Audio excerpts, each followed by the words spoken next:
Assalamualaikum warahmatullahi wabarakatuh. Perkenalkan, nama saya Sadam Nizam Maulana dari Sistem Informasi SI20A.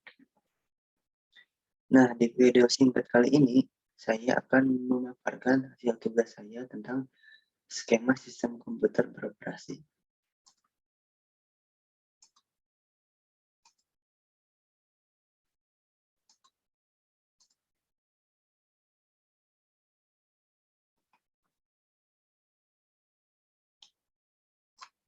Nah, judulnya skema dari sistem komputer beroperasi.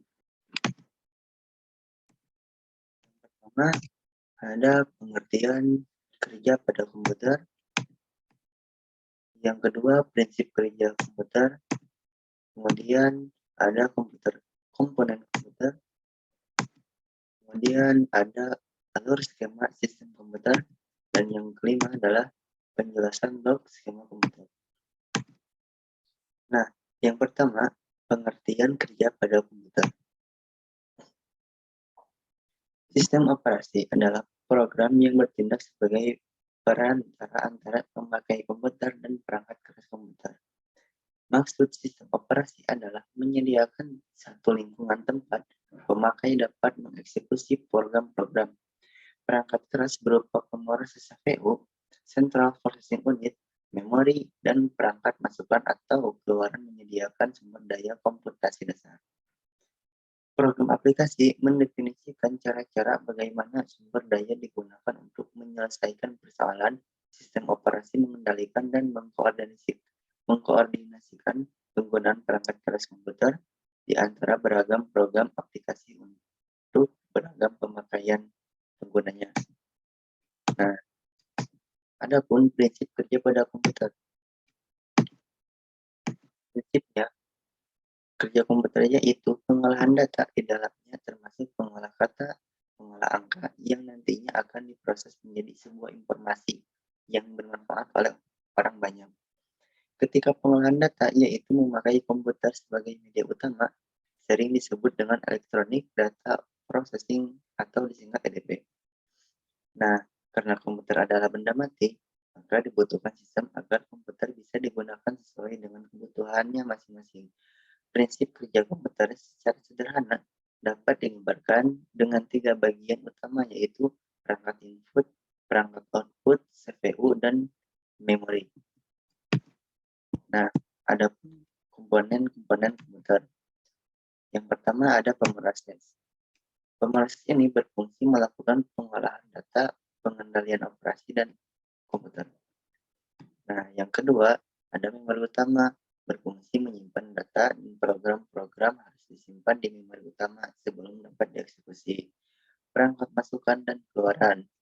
Perangkat ini memasukkan dan mengeluarkan interkoneksi antar komponen, berfungsi memindahkan data antara komputer dan lingkungan eksternal. Lingkungan eksternal terdapat di antarmuka interface beragam perangkat. Nah, adapun yang keempat, interkoneksi antar komponen. Ini adalah struktur dan mekanisme untuk menghubungkan ketiga komponen pemroses, memori utama, dan perangkat masukan atau pengeluaran. Nah, di sini saya sudah membuat alur sistem komputer. Ada input, ada port-port I atau O, diproses bus kendali masuk ke pemroses, kemudian bus kendali lagi masuk ke memori, bus memori masuk ke bus alamat atau bus data, masuk ke output. Oke, penjelasan mengenai hal-hal berikut adalah, nah, bus data bersifat dua arah. Diceritain bahwa data dapat disimpan dan diambil dari memori utama atau dikirim dan diambil dari port masukan atau keluaran. Nah, adapun bus kendali bersifat dua arah. Bus kendali digunakan untuk persinyalan yang mengatur komunikasi antara proses dengan memori utama dan port-port masukan atau keluaran. Adapun bus alamat bersifat satu arah. Unit rasional yakni alamat memori akan dikirim ke memori utama untuk menyatakan alamat memori yang dikehendaki pemroses untuk diambil atau sebagai lokasi penyimpanan saat penulisan.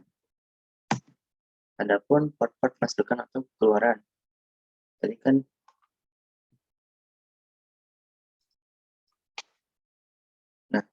port-port ada yang masuk, ada yang keluar. Nah, pengertiannya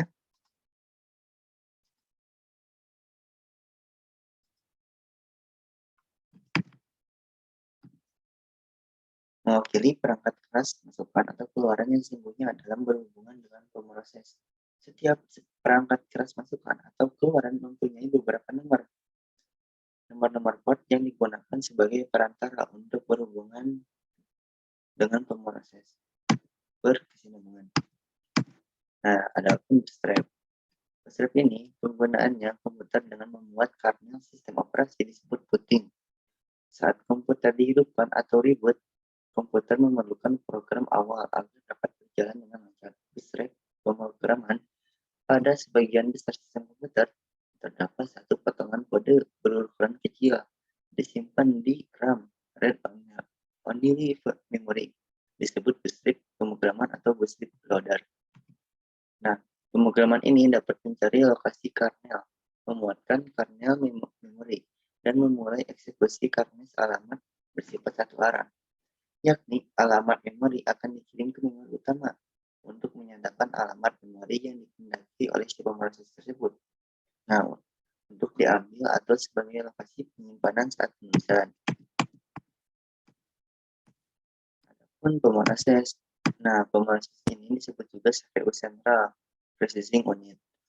Proses merupakan jantung dari komputer yang berfungsi mengendalikan operasi komputer dan melakukan pengolahan data. Eksekusi pemroses dituntun oleh clock yang bertugas mensinkronasi seluruh elemen komputer. Pemroses ini melakukan kerja dengan urutan angka sebagai berikut. Mengambil instruksi yang dikodekan secara binar dengan memori utama. Yang kedua, mendekode instruksi menjadi aksi-aksi sederhana. Adapun memori. Nah, memori ini berfungsi menyimpan data dan program. Terdapat beberapa memori, mulai yang tercatat aksesnya sampai yang terlambat. Register dapat dipandang sebagai memori. Register merupakan memori yang terletak di pemroses. Nah, sekian dan terima kasih. Mohon maaf atas kurang lebihnya perkataan saya atau penjelasannya. Mohon dimaklumi. Sekian dan terima kasih. Wassalamualaikum warahmatullahi wabarakatuh.